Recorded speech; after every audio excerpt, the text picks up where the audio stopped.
दोस्तों हम बात कर रहे हैं लाइपोमा के बारे में।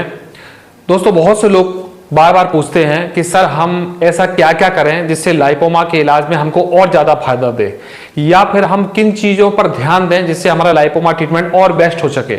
या फिर कभी कभी ऐसा भी होता है कि हम किसी कारण से बाहर चले जाते हैं या दवा नहीं ले पाते हैं, तो हम किन चीज़ों का ध्यान रखें जिससे हमारा लाइपोमा ज़्यादा प्रोग्रेस ना करे या नया ना बने या ज़्यादा प्रॉब्लम ना हो उसमें।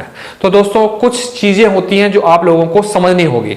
सबसे पहले हमें यह जानना होगा कि लाइपोमा होने का कारण क्या होता है। ज़्यादा मैं डिटेल में ना बताते हुए मोटा मोटा बताऊंगा। आयुर्वेद के सिद्धांत बोलते हैं कि कोई भी गांठ, कोई भी सिस्ट, कोई भी ओवर ग्रोथ हमारी बॉडी में अगर होती है तो उसका होने का कारण होता है वायु और कफ। वायु और कफ का जब मिक्सअप ज्यादा होगा या आपकी बॉडी में कफ और वायु बिगड़ेगी तो आपको बॉडी में इस प्रकार की परेशानी होगी। जरूरी नहीं है कि आपको लाइपोमा हो सकता है कोई डरकुम सिस्ट हो आपको, या कोई आपको बॉडी के अंदर ऑर्गन में सिस्ट हो जाए, कहीं किसी अंग में ओवर ग्रोथ हो जाए, इस प्रकार की प्रॉब्लम हो सकती है। दोस्तों सबसे पहले हमको जानना होगा कि वायु दोष कब होता है। जब भी हमारे शरीर में अत्यधिक वसा की मात्रा होती है, अत्यधिक प्रोटीन की मात्रा होती है, तब हमारी बॉडी में वायु दोष बढ़ता है। जब जब हमारे शरीर में अंदर ठंडेपन की मात्रा होती है, ठंडी चीजों का हम जब सेवन ज्यादा करते हैं या गर्म चीजों के साथ एकदम से हम ठंडा खाते हैं, तब हमारी बॉडी में कफ बिगड़ता है। और जब हमारी बॉडी में वायु और कफ दोनों दूषित हो जाती है तो कहीं कहीं पर ट्यूमर बनना, कहीं कहीं पर ओवर ग्रोथ बनना, ऐसी संभावना बनने लगती है।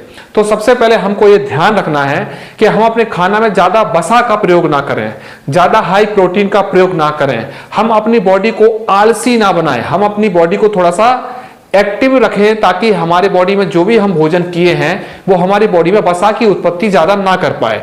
तो हमको इन चीजों का ध्यान रखना होगा।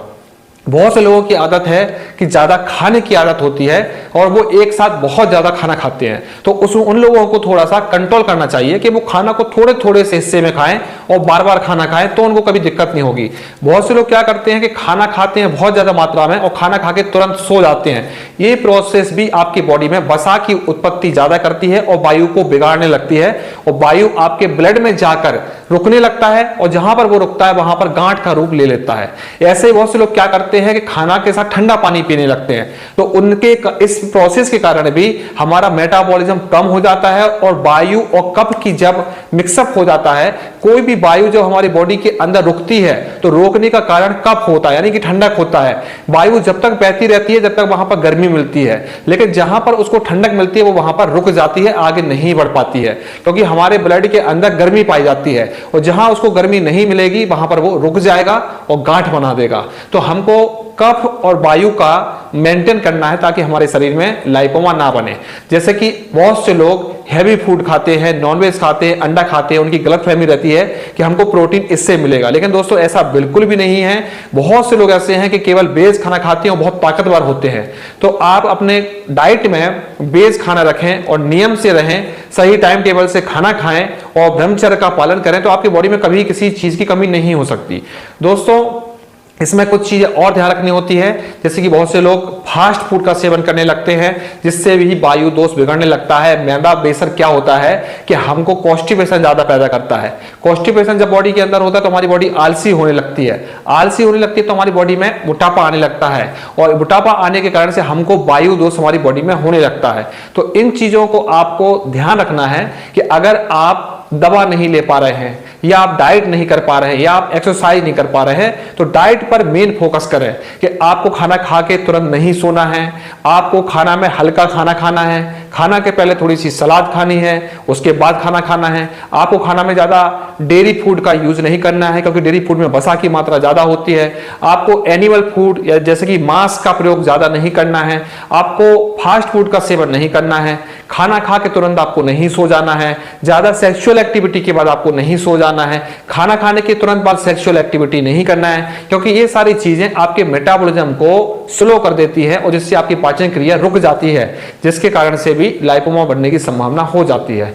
बहुत से लोग जिम करते हैं, हाई प्रोटीन लेते हैं, हाई सप्लीमेंट लेते हैं, स्टेरॉइड लेते हैं, जिसके कारण से भी लाइपोमा को होते हुए देखा है। तो आप कभी भी अपनी एकदम से बॉडी को बदलने की कोशिश ना करें, एकदम से बढ़ाने की कोशिश ना करें।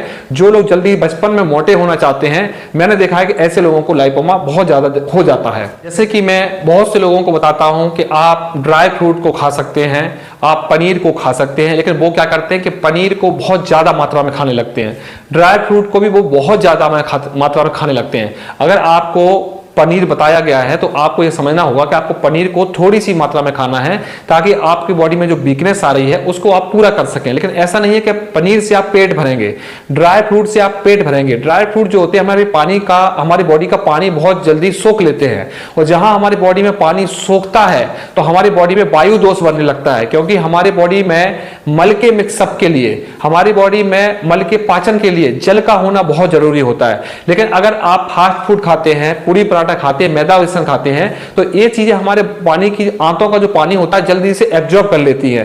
फिर हमारा क्या होता है कि हमारा मल टाइट हो जाता है, हमारी पाचन क्रिया कमजोर होने लगती है, गैस्ट्रिक प्रॉब्लम होने लगती है, जिसके कारण से भी हमारा पाचन जो तंत्र है वो बिगड़ जाता है और हमको वायु दोष होने लगता है, कफ दोष होने लगता है, जिसके कारण से भी लाइपोमा होने की संभावना होती है। तो मोटा मोटा हम आपसे ये बोलेंगे कि अगर आप लाइपोमा को मेंटेन करना चाहते हैं तो आपको ध्यान रखना है कि अगर आपसे हैवी खाना आप खा लिए हो तो आपको थोड़ा सा लाइट खाना खाना है। अगर आप कुछ दिन लाइट खाना खा रहे हैं तो 1-2 दिन अच्छा हैवी खाना आप खा सकते हैं। अगर आप वर्कआउट नहीं कर पा रहे हैं तो आपको इन चीजों का ध्यान देना है कि खाना के बाद आप एकदम से ना सोएं, आप थोड़ा सा वॉकिंग करें, थोड़ा सा प्राणायाम करें, थोड़ा सा योगा करें। अगर आप रनिंग नहीं कर पा रहे हैं तो थोड़ा सा वॉकिंग कर लें, लेकिन खाना खाने के बाद आपको तुरंत नहीं सोना है। आपको इन चीजों का भी ध्यान रखना है कि आप पानी की मात्रा कितनी पी रहे हैं। ऐसा तो नहीं है कि आप पानी बिल्कुल नहीं पी रहे हैं, और ऐसा भी नहीं करना है कि पानी बहुत ज्यादा पीना है। बहुत से लोग ऐसी भी गलती करते हैं कि उनका शरीर बहुत कमजोर है और वो दुबले पतले हैं और वो सुबह से फल का केवल सेवन कर रहे हैं, और कुछ दिनों बाद वो बहुत कमजोर हो जाते हैं, फिर बोलते हैं कि हमसे रनिंग नहीं हो रही है।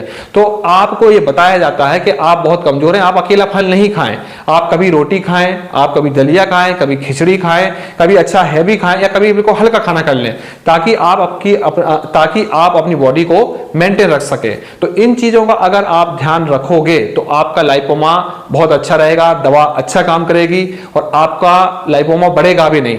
किसी कारण से अगर आप दवा छूट जाती है, किसी कारण से आप कुछ दिन दवा नहीं ले पाते हैं, तो आप अपनी डाइट को बिल्कुल लाइट कर दीजिए। आप खाना के पहले पेट भर के पहले फल खाइए, उसके बाद थोड़ा सा राइस खा लीजिए, या 1-2 रोटी खा लीजिए, या आप सलाद को अच्छी मात्रा में खाएंगे तो आपसे रोटी वैसे भी कम खिलाएगी। तो ऐसी चीज को फॉलो करके आप अपना ध्यान कर सकते हैं। अगर आप ये भी नहीं खा रहे हैं तो थोड़ी सी मात्रा में आपको अब फल सलाद भी नहीं खाना है, तो 2-2 रोटी करके आप अगर 4-5 बार दिन में खा लेंगे तो भी आपका लाइपोमा नहीं बढ़ेगा, वीकनेस भी नहीं आएगी और आप मेंटेन कर पाओगे, खाना भी प्रॉपर खा पाओगे। तो इन चीजों का अगर आप ध्यान रखते हैं तो आपके ऊपर दवा बहुत अच्छा काम करेगी, आपको लाइपोमा में प्रॉब्लम नहीं होगी। अगर दवा छूट जाती है कुछ दिनों के लिए तो भी आपको प्रॉब्लम नहीं होगी। तो इन चीजों को आप फॉलो करिए, इन चीजों का ध्यान रखिए, आप अपना लाइपोमा बहुत तेजी से ठीक कर पाएंगे।